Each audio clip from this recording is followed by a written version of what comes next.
Students अस्सलामु अलैकुम। Second year biology के लेक्चर में आपको वेलकम करते हैं। चैप्टर नंबर 6 सेकेंड ईयर का हम लोग पढ़ रहे हैं।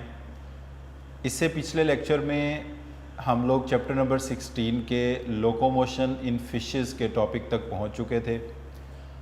Dear students, locomotion in vertebrates को हमने डिवाइड किया हुआ है 5 ग्रुप्स के अंदर, जिसका पहला ग्रुप था फिशेस स्पाइसेस का, वो हम प्रीवियस लेक्चर तक पढ़ चुके हैं।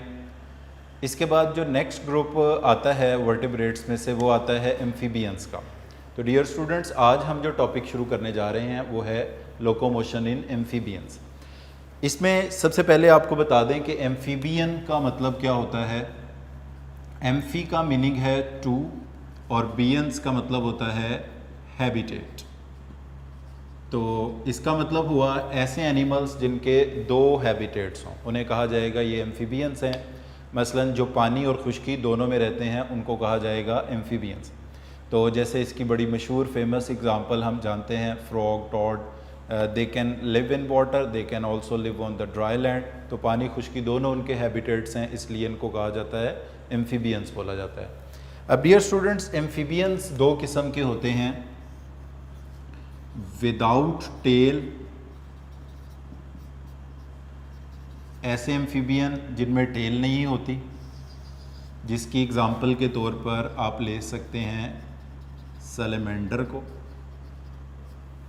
और दूसरा ग्रुप जो है इसको कहा जाता है विद टेल। एक ग्रुप होगा विद टेल, सैलेमेंडर एग्जाम्पल है विद टेल की। दूसरा ग्रुप है विदाउट टेल, जिसकी एग्जाम्पल में आप ले सकते हैं फ्रॉग एंड टोड को। डियर स्टूडेंट्स, अगर हम विदाउट टेल वाले ग्रुप की बात करें, यानी कि विद टेल वाले ग्रुप यानी कि सैलेमेंडर की बात करें, तो सैलेमेंडर को अगर आपने इसकी तस्वीर देखी हो तो इसकी बॉडी लुक लाइक लिजर्ड होती है। इसमें 4 टांगे होती हैं, इस वजह से इसको टेट्रापोड, 4 टांगों की वजह से बोलते हैं। बैकबोन वर्टिब्रल कॉलम होता है, इसलिए वर्टिब्रेट इसको बोलते हैं। और इसमें टेल होती है। अब जो एम्फीबियंस और इससे अगला ग्रुप अभी हम पढ़ेंगे रेप्टाइल्स होते हैं, इनमें हम कहते हैं their limbs emerge from the sides of the body.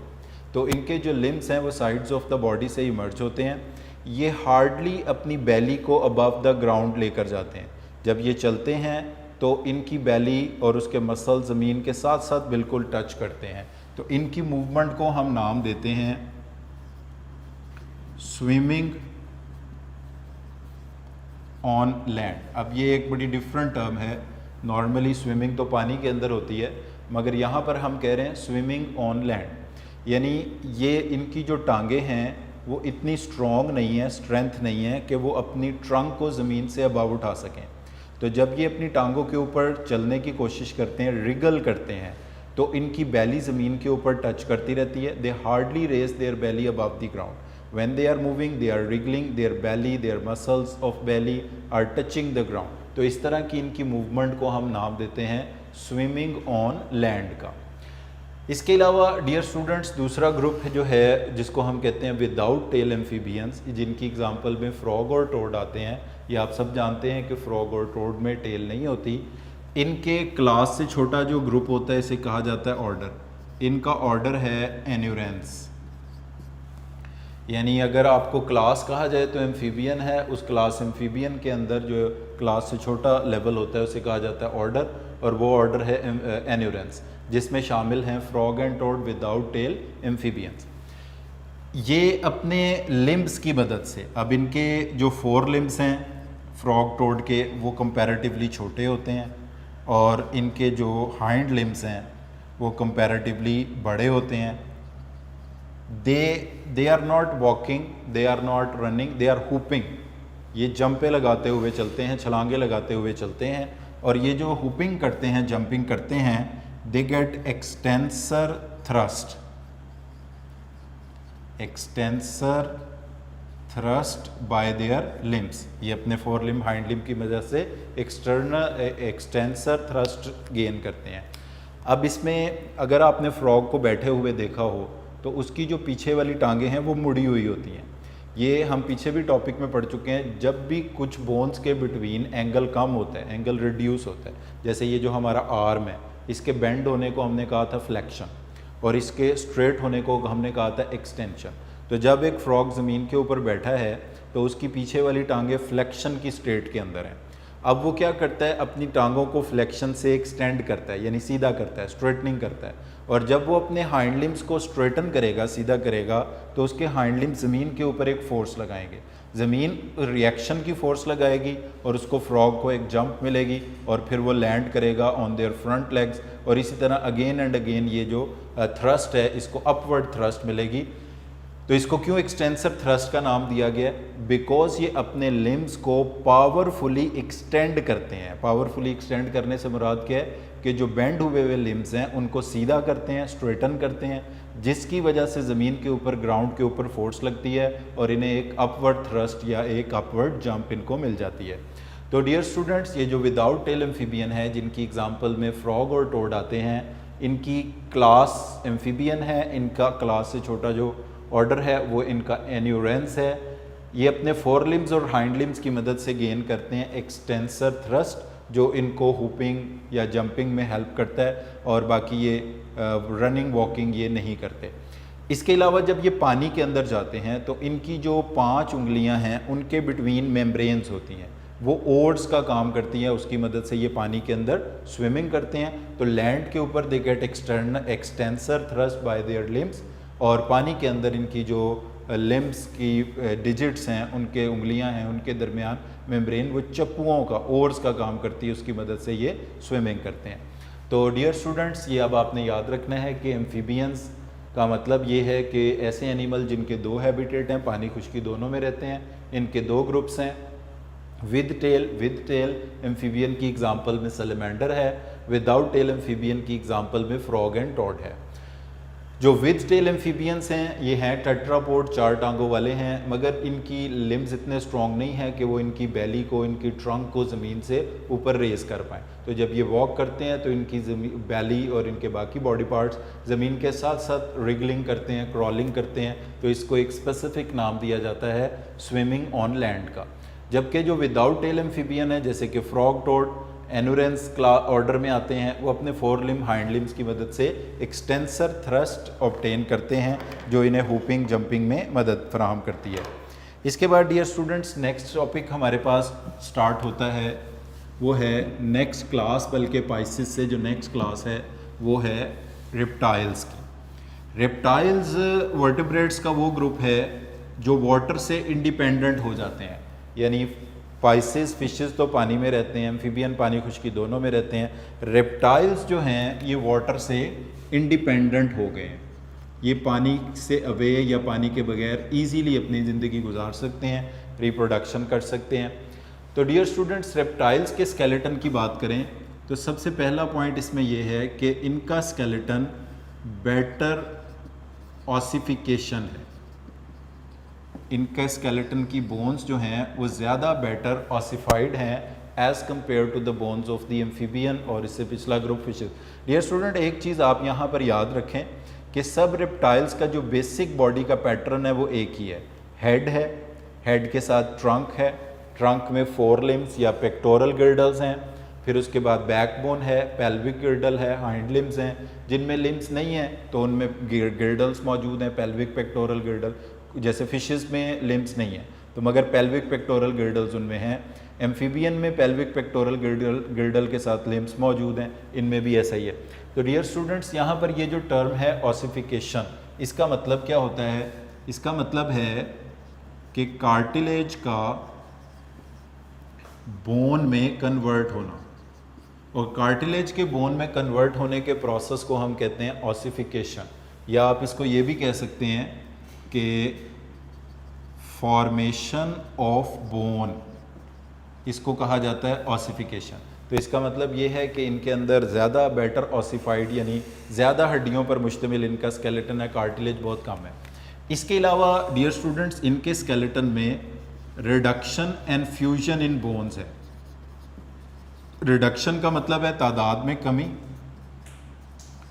तो इनकी बोन्स की तादाद में कमी आ जाती है due to reduction and fusion of bones. तो इनकी जब बोन्स आपस में फ्यूज्ड होती हैं, ज़्यादा बेटर स्ट्रॉन्ग हो जाती हैं, उनकी तादाद जो है वो कम हो जाती है, तो इस वजह से इनका स्केलेटन बेटर है as compare to the skeleton of the amphibians.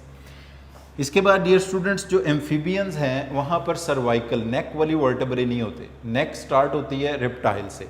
तो नेक रीजन में जो वर्टेब्रेज पाए जाते हैं इनको बोलते हैं सर्वाइकल वर्टेब्री। सर्वाइकल वर्टेब्री वो होते हैं जो कि पाए जाते हैं नेक रीजन में।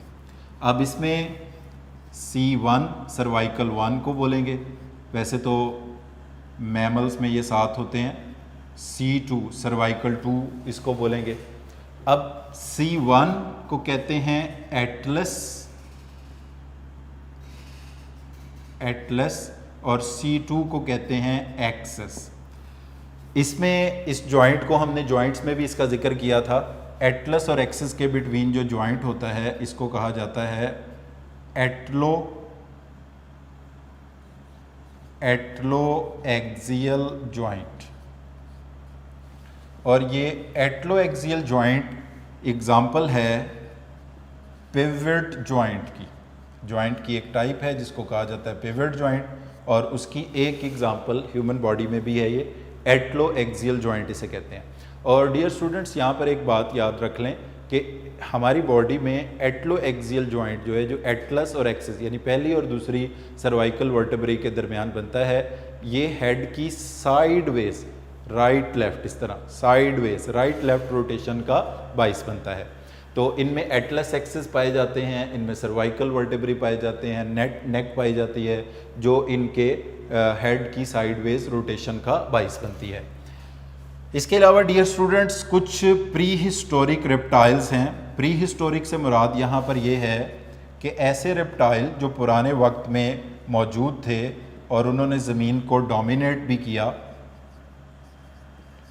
मगर अब वो क्या हो चुके हैं, एक्सटिंक्ट हो चुके हैं, अब वो मौजूद नहीं है। जैसे कि इनकी एग्जांपल्स में आप ले सकते हैं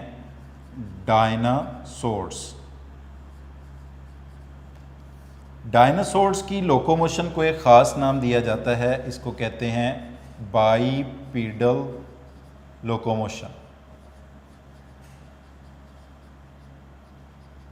बाइपीडल लोकोमोशन का मतलब ये है, बाई का मीनिंग होता है टू और पीडल मीन कहते हैं लेग्स को।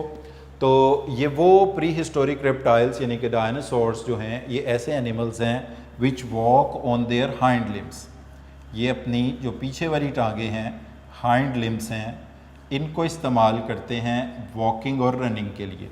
इन्होंने अपनी फोर लिम्स को वॉकिंग से इंडिपेंडेंट कर लिया, यानी इनकी जो अगली टांगे हैं, फोर लिम्स जो हैं वो फ्री हैं। तो फिर उसका क्या फ़ायदा है, फ्री हैं इसलिए टू कैप्चर प्रे, वो अपने शिकार को पकड़ने के लिए इन्हें यूज़ करते हैं, चलने के लिए यूज़ नहीं करते। फिर इनकी थिक टेल है टू बैलेंस द बॉडी, इनमें थिक टेल होती है ताकि जब ये अपने फोर लिम्स को उठाएं तो हैवी टेल की मदद से बॉडी को हाइंड लिम्स के ऊपर बैलेंस कर सकें। और हाइंड लिम्स जो कि अटैच होते हैं इनके पेल्विस के साथ, पेल्विक गर्डल के साथ, सो दे हैव नैरो पेल्विस, इनका जो पेल्विस है वो नैरो है। तो प्री हिस्टोरिक रेप्टाइल्स यानी कि डायनासोर्स जिनमें एक स्पेसिफिक मोड ऑफ लोकोमोशन पाया जाता है जिसे हम कहते हैं बाइपीडल लोकोमोशन, इस बाइपीडल लोकोमोशन के 4 पॉइंट्स आपने याद रखने हैं। तमाम वो एनिमल्स जिनमें बाइपीडल लोकोमोशन पाई जाएगी, दे वॉक और run on their hind limbs, they have narrow pelvis, they have thick heavy tail to balance the body, and they free their front appendages, their forelimbs, from walking and running. So they use their front limbs, forelimbs, to capture the prey. तो अपने ये front limbs को या four limbs एक ही बात होती है, इनको प्रे को कैप्चर करने के लिए यूज़ करेंगे। तो dear students, locomotion in reptiles के हवाले से ये 4 हमारे मेन पॉइंट्स हैं। पहला पॉइंट ये है कि इससे पिछले ग्रुप एम्फीबियन, उससे पिछले ग्रुप फिशेस, उनके मुकाबले में ज़्यादा बेटर स्केलेटन है रेप्टाइल्स का, जो इनकी बॉडी को ज़्यादा बेटर सपोर्ट देता है, ज़्यादा एफिशिएंट लोकोमोशन में, मूवमेंट में मदद करता है। तो they have better ossification in their skeleton. Ossification के लफ्ज़ का मतलब है फॉर्मेशन ऑफ बोन्स, और वो प्रोसेस जिसमें कार्टिलेज बोन्स में ट्रांसफॉर्म होती है, इसको कहते हैं हम ऑसिफिकेशन। यानी इनके स्केलेटन में कार्टिलेज बहुत कम है, ज़्यादातर कार्टिलेज किस में रिप्लेस हो चुकी है, बोन्स में रिप्लेस हो चुकी है। फिर इनके जो बोन्स हैं उसमें रिडक्शन, उनकी तादाद में कमी आती है by the fusion of the bone, तो ये भी स्केलेटन को मोर इम्प्रूव करते हैं, ज़्यादा बेटर और स्ट्रॉन्ग बनाते हैं। फिर इनमें नेक रीजन में पाए जाने वाली वर्टेब्री पाए जाते हैं जिन्हें हम सर्वाइकल वर्टेब्री बोलते हैं। सर्वाइकल वर्टेब्री पहली को कहते हैं एटलस, दूसरी को बोलते हैं एक्सिस, और इनके जॉइंट को कहते हैं एटलो एक्सियल जॉइंट, जो कि साइड वेज हेड की रोटेशन का बाइस बनता है। प्री हिस्टोरिक रिप्टाइल्स में बाइपेडल लोकोमोशन है। इनके 4 फीचर्स ये हैं कि इनका नैरो पेल्विस होगा, इनमें हाइंड लिम्स पे ये वॉक रनिंग करेंगे, फोर लिम्स को ये कैप्चर टू प्रे यूज़ करेंगे, वॉकिंग से इंडिपेंडेंट हो गए fore limbs, and they have thick heavy tail to balance the body. So this was about the locomotion in reptiles. इसके बाद डियर स्टूडेंट्स जो 4th क्लास आती है वर्टेब्रेट्स की वो है एवीज। एवीज या बर्ड्स एक ही बात है। तो अब हम पढ़ने जा रहे हैं लोकोमोशन इन बर्ड्स, या आप कह दें लोकोमोशन इन क्लास एवीज। हम यहाँ लिख भी देते हैं दोनों नाम, locomotion in birds and aves. Aves birds एक ही बात है। अब डियर स्टूडेंट्स हमें पता है कि जो बर्ड्स हैं ये कुछ बर्ड्स ऐसे भी हैं जो फ्लाई नहीं करते, उड़ते नहीं हैं। मोस्टली बर्ड्स जो हैं वो फ्लाइट करते हैं, जैसे ऑस्ट्रिच एंड कीवी, इनमें फ्लाइट की एबिलिटी नहीं है। Somehow during the process of evolution they lost the ability to flight, so हम इनको रनिंग बर्ड्स का नाम देते हैं। बाकी जो बर्ड्स उड़ते हैं उनको हम देखते हैं कि वो पर्चिंग करते हैं अपने हाइंड लिम्स के ऊपर, और उनके 4 लिम्स मॉडिफाई हो जाते हैं इनटू विंग्स।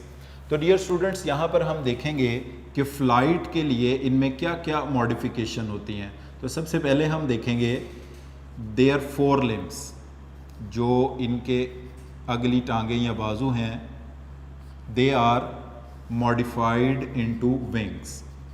तो परिंदों में क्या होता है कि उनमें 4 लिम्स नहीं होते, 4 लिम्स की जगह पर विंग्स बन जाते हैं, उनके पर बन जाते हैं, विंग्स बन जाते हैं, जो कि उनको उड़ने में मदद करते हैं, हेल्प करते हैं।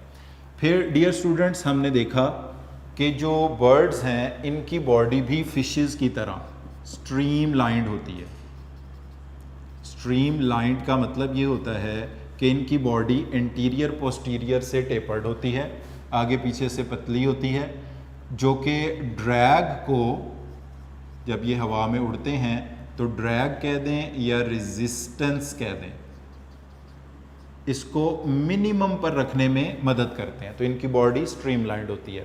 फिर इसके अलावा इनकी बॉडी जो है वो कवर्ड होती है विद फेदर्स, और फेदर्स इनकी बॉडी की सरफेस को और ज़्यादा स्मूथ बनाते हैं, ताकि जब एयर उनके राइट लेफ्ट अप डाउन से पास करे तो एयर की और बॉडी के दरमियान फ्रिक्शन या रेजिस्टेंस या ड्रैग फोर्स जो है वो कम से कम हो जाए। तो स्ट्रीमलाइंड बॉडी का होना ये भी फ्लाइट में हेल्प करेगा। 4 लिम्स का विंग्स में मॉडिफाई होना, बॉडी का फेदर से कवर्ड होकर स्मूथ हो जाना। इसके अलावा इनकी जो स्टर्नम होती है, चेस्ट की बोन होती है, इन एनिमल्स में यानी बर्ड्स में वो मॉडिफाई हो जाती है इनटू कील। अब कील में और स्टर्नम में क्या बेसिक फ़र्क होता है? बेसिकली स्टर्नम जो है इसकी विड्थ या इसकी सरफेस एरिया कम होता है, कील का ज़्यादा सरफेस एरिया होता है। It provide more surface for attachment of muscles. तो ये मसल्स की अटैचमेंट के लिए मोर सरफेस एरिया प्रोवाइड करता है, ताकि मसल जो हैं वो फर्मली इसके साथ चेस्ट के स्पेशली मसल अटैच हो जाएं और वो फ्लैपिंग ऑफ विंग्स वगैरह में इनको मदद करें। फिर इनका जो स्केलेटन, जो इनकी बोन्स होती हैं, दे हैव हॉलो बोन्स। इनकी बोन्स अंदर से खोखली होती हैं, बल्कि उनके अंदर बोन्स में क्या होता है, लंग्स की एक्सटेंशंस होती हैं, जिनको हम बोलते हैं एयर सैक्स या एयर स्पेसेस बोलते हैं। तो इनकी खोखली हड्डियाँ होती हैं। इनमें एब्सेंस ऑफ यूरिनरी ब्लैडर होती है, यूरिनरी ब्लैडर नहीं होता इनमें, जिसकी वजह से इनका वज़न कम होता है।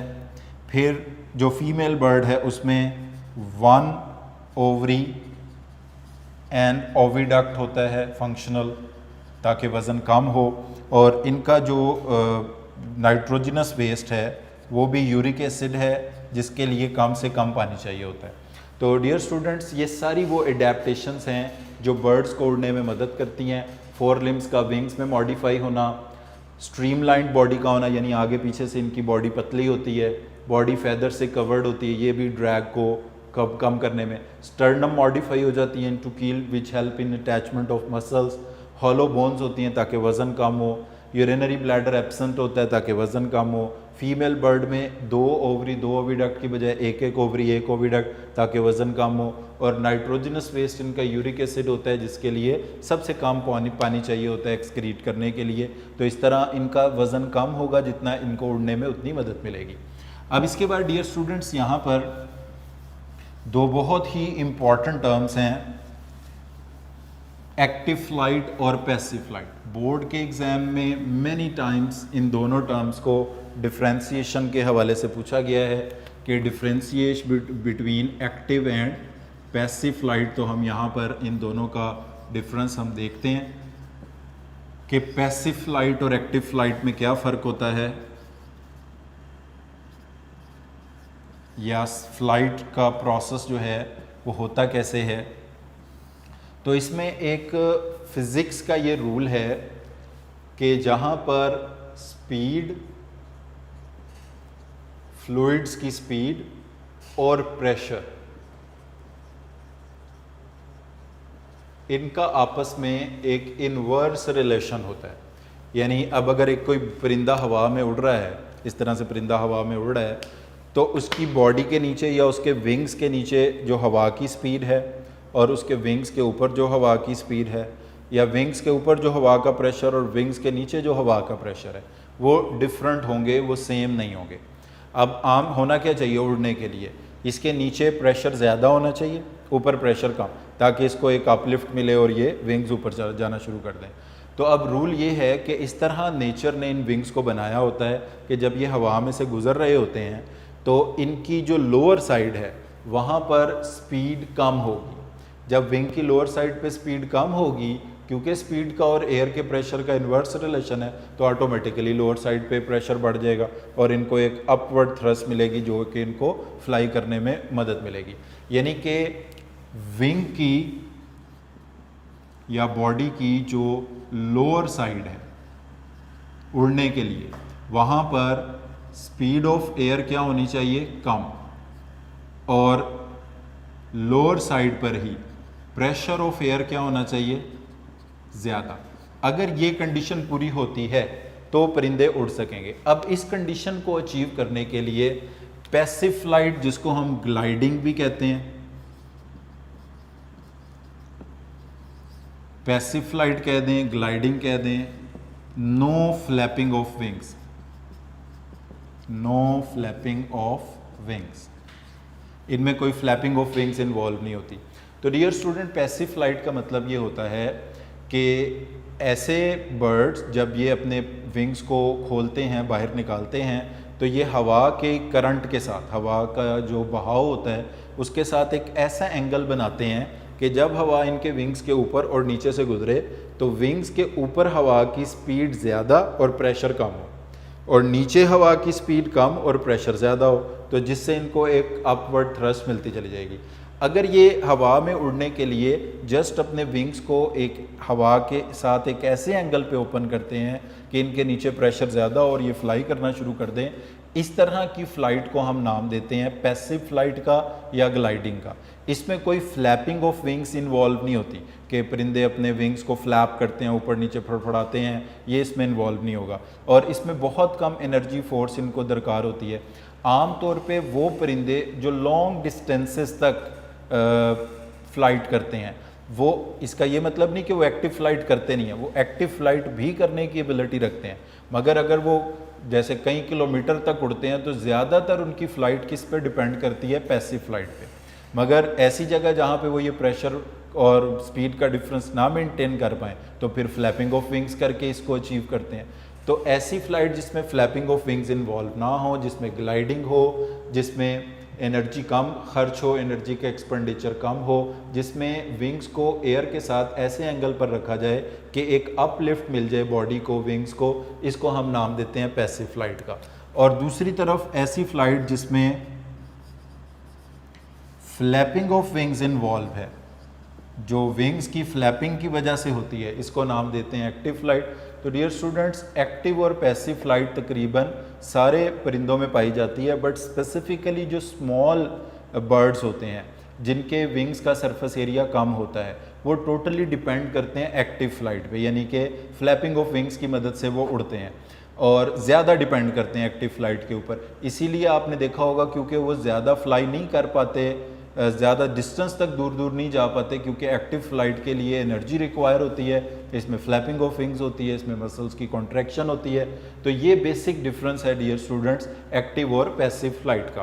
तो 4 क्लासेस यहाँ पर हमारी कंप्लीट हुई हैं वर्टेब्रेट्स की, पाइसेस, एम्फीबियन, रेप्टाइल और एवीज और बर्ड्स जिसको कहते हैं। अब हमारे पास एक लास्ट क्लास इनकी रह गई है और वो है मैमल्स की क्लास। बॉडी को सपोर्ट देने का और मूवमेंट करने का जो सबसे बेस्ट पैटर्न मौजूद है, वो पैटर्न मौजूद है डियर स्टूडेंट्स मैमल्स में। तो लोकोमोशन इन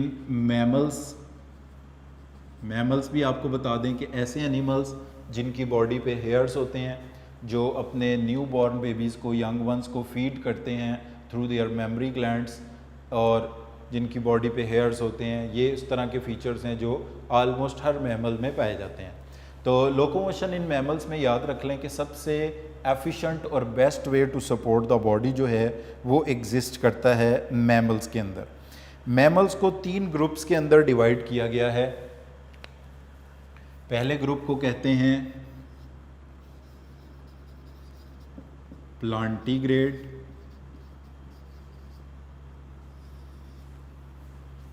दूसरे ग्रुप को कहते हैं उंगुलीग्रेड,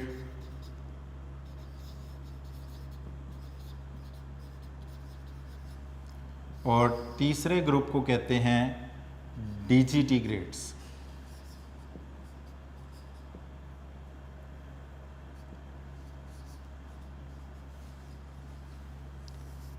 डिजिटिग्रेड्स। तो डियर स्टूडेंट्स, ये तीनों टर्म्स एमसीक्यू शॉर्ट क्वेश्चन दोनों पॉइंट ऑफ व्यू से बहुत ही इंपॉर्टेंट हैं, बोर्ड में इनमें से ज़रूर कुछ ना कुछ पूछा जाता है। तो सबसे पहले हम बात करते हैं प्लांटीग्रेड्स की। तो प्लांटीग्रेड्स ऐसे एनिमल्स को कहते हैं जब ये वॉक करते हैं, जब ये ज़मीन के ऊपर चलते हैं या रनिंग करते हैं, तो इनकी रिस्ट, इनकी पाम,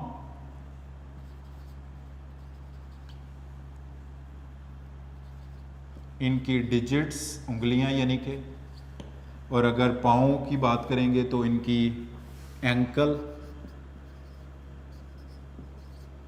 और sole of foot, they all touches the ground. तो ऐसे एनिमल जब चलते हैं तो बेशक आप बोन्स के नाम लिख लें जिनके टार्सल्स क्या बनाते हैं, एंकल को बनाते हैं। कार्पल्स किसे बनाते हैं, रिस्ट को बनाते हैं।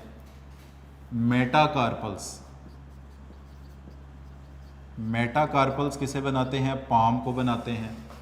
मेटाटार्सल्स किसको बनाते हैं, सोल ऑफ फुट को बनाते हैं। And phalanges of foot and hand, phalanges, they all touches the ground. ये सारे के सारे ज़मीन को टच करते हैं। यानी कौन सी बोन्स, टखने की हड्डियाँ, रिस्ट की bones, palm of the hand, metatarsals, और they all touches the ground. इनको हम नाम देते हैं प्लांटीग्रेड का। तो डियर स्टूडेंट्स, प्लांटीग्रेड में की एग्जांपल्स में कौन शामिल हैं, प्लांटीग्रेड की एग्जांपल में शामिल हैं मंकी, एप्स, बियर और ह्यूमन बींग्स। तो एटलीस्ट वो एग्जांपल जो बुक में हैं हमें ये बहुत अच्छी तरह आनी चाहिए। Man, monkey, apes and bear, these are included in plantigrades. ये किस में शामिल किए जाएंगे, प्लांटीग्रेड्स में। इसके बाद डियर स्टूडेंट्स, जो दूसरी टाइप है लोकोमोशन इन एनिमल्स की, इसको कहा जाता है उंगुलीग्रेट्स। उंगुलीग्रेट्स हम बोलते हैं ऐसे एनिमल्स को which walk on the tips of the toes, which walk on the tips of toes. Toes कहते हैं हाथों पाँव की उंगलियों को, और फेलेंजिस जिन्हें हम बोलते हैं, तो ये फेलेंजिस की भी, फेलेंजिस के ऊपर नहीं, फेलेंजिस की टिप्स के ऊपर, यानी टोज की टिप्स के ऊपर चलते हैं।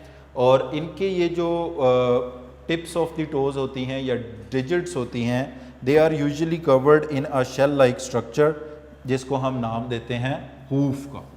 तो they are covered in hoof, hoofs plural कहते हैं इसके। तो वो animals which walk on the tips of the toes and their toes are covered in a special proteinaceous structure which is known as hoof. ये सबसे easy, सबसे तेज़ वे है लोकोमोशन का, और इनकी एग्जांपल में आते हैं हर्बीवोर्स एनिमल्स में से डियर, गॉट, इस तरह के एनिमल्स जो हैं वो शामिल हैं उंगुलीग्रेट्स के अंदर। अब इसके बाद तीसरे नंबर पर आते हैं digitigrades, which walk on digits, which walk और रन ऑन डिजिट्स, जो अपनी उंगलियों के ऊपर, फ्लेंजिस के ऊपर हाथों पाँव की चलते हैं, इनको हम कहते हैं डिजिटिग्रेट्स। और डिजिटिग्रेट्स में जो एग्जांपल्स इसकी दी जाएंगी, इसमें जो rabbit and rodents, rabbit and rodent इसकी एग्जांपल में हम लिखेंगे। अब रोडेंट की एग्जांपल में आप किसको लिख सकते हैं? आप इसकी एग्जांपल में लिख सकते हैं माउस को। ऐसे एनिमल जो फूड को छोटे छोटे पीसेस में कट करके खाते हैं, उनको हम कहते हैं रोडेंट्स। तो रोडेंट्स की एग्जांपल में आप माउस को लिख सकते हैं। तो ये तीनों टर्म्स डियर स्टूडेंट्स बहुत ही इंपॉर्टेंट हैं। अब इनके एमसीक्यू पूछे जाते हैं शॉर्ट भी, जैसे फॉर एग्जांपल एक एमसीक्यू आपको करा देते हैं इसके हवाले से, which of the following is plantigrade, इनमें से कौन सा है जो प्लांटीग्रेड है? Which of the following is plantigrade. अब इसकी एग्जांपल में हम क्या लिखेंगे? जैसे रोडेंट्स, बी ऑप्शन में लिख लेते हैं डियर, सी ऑप्शन में लिख लेते हैं रैबिट, और डी ऑप्शन में लिख देते हैं एप्स। तो हमें पता है कि प्लांटीग्रेड इनमें से कौन है? एप्स, इसमें प्लांटी। तो इस तरह इनकी एग्जांपल के हवाले से एमसीक्यू बहुत पूछे जाते हैं। अब इसी तरह अगर प्लांटीग्रेड को डिफाइन करना हो तो आप कहेंगे कि प्लांटीग्रेड वो एनिमल्स हैं which walk on their digits, on their sole, on their palm, on their wrist, on their ankle. जब ये चलते हैं तो all these things touches the ground. ठीक है। अच्छा, इसी तरह एक और एमसीक्यू प्रैक्टिस के लिए कर लेते हैं। मोस्ट स्विफ्ट वे ऑफ लोको, ये ऑरली बता देता हूँ आपको। Most swift way of locomotion is observed इन, तो सबसे स्विफ्ट वे ऑफ लोकोमोशन किन में होता है? उंगुलीग्रेड्स के अंदर। Most Swift